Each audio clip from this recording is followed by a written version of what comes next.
S'il vous plaît, écoutez, c'est vraiment une dinguerie. Aurait pu s'enfuir de ce territoire qui effectivement est sous les bombes.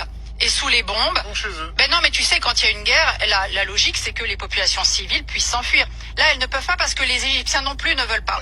Ils n'ont qu'à fuir. Franchement, c'est une phrase qui choque et qui ne passe même pas. On a une journaliste française qui dit ça sur une radio, en parlant bien sûr des civils à Gaza, comme quoi ils n'ont qu'à fuir. Déjà, premièrement, fuir où? C'est ça la question. Quand tu vis dans une zone où les accès sont bloqués, les passages sont fermés, t'as même pas d'eau, pas de quoi manger, pas d'électricité, fuir, ce n'est pas une option. En plus, ils sont chez eux, c'est ça le pire. Elle, cette journaliste, elle croit vraiment la vie, c'est un jeu vidéo. À savoir, ce sont des civils, ils n'ont rien demandé. Et leur dire de fuir, c'est comme si on les accusait d'être les responsables de leur propre malheur. À savoir, c'est des familles, des enfants, surtout des personnes âgées, des gens normaux comme nous. Et c'est pas ce qu'on te fait croire. Franchement, peu importe d'où tu viens, peu importe qui t'es, sortir des phrases comme ça, il y a rien d'humain dedans. Franchement, c'est une très très mauvaise image pour cette journaliste. Je sais même pas comment on laisse des journalistes comme ça aujourd'hui à la télé. Bref, n'hésitez pas à me donner votre avis dans les commentaires, partagez la vidéo et abonnez-vous. Regardez bien la vidéo, on en parle après.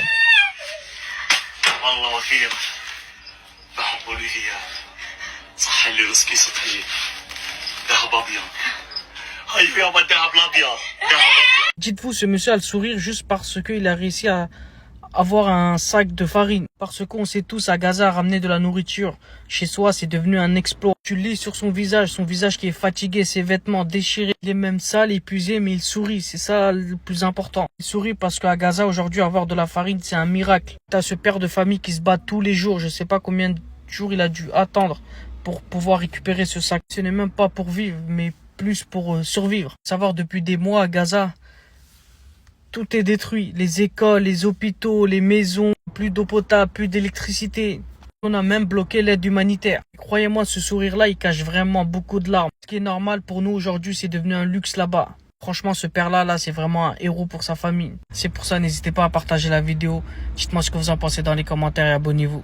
Vous avez entendu parler de l'affaire de Nour Atala qui prend une nouvelle tournure. Savoir, l'étudiante gazaoui a quitté la France. Destination, le Qatar. L'info vient de BFM TV. Savoir, tout est parti de messages qu'elle avait publiés sur les réseaux. Bien sûr, des messages qui ont fait énormément réagir. Parler d'un personnage lié à la Seconde Guerre mondiale que je peux pas citer. D'une manière un peu provocante. Et ça, dans les médias, ça a pété. Aujourd'hui, elle n'est plus en France, elle a pris l'avion pour un autre pays, où les débats sont moins sensibles sur certains sujets. Donc pour elle, là-bas, elle peut être tranquille, parce qu'ici, en France, certaines phrases te coûtent très cher. En France, t'as des choses que tu peux dire et d'autres pas du tout. Parce qu'en France, faut pas se tromper. Parce que critiquer l'histoire ou quelques personnages, même sans appel à la haine, ça peut te faire perdre ta place, ton avenir, voire même ton visa. Et franchement, ce n'est même pas un soutien ou un jugement de ma part. C'est juste un fait. Ici, la liberté d'expression, on va pas se mentir, elle a des zones interdites. En tout cas, elle a quitté la France maintenant parce qu'elle était au cœur d'une grosse polémique après des publications jugées très graves. Franchement, n'hésitez pas à me donner votre avis dans les commentaires.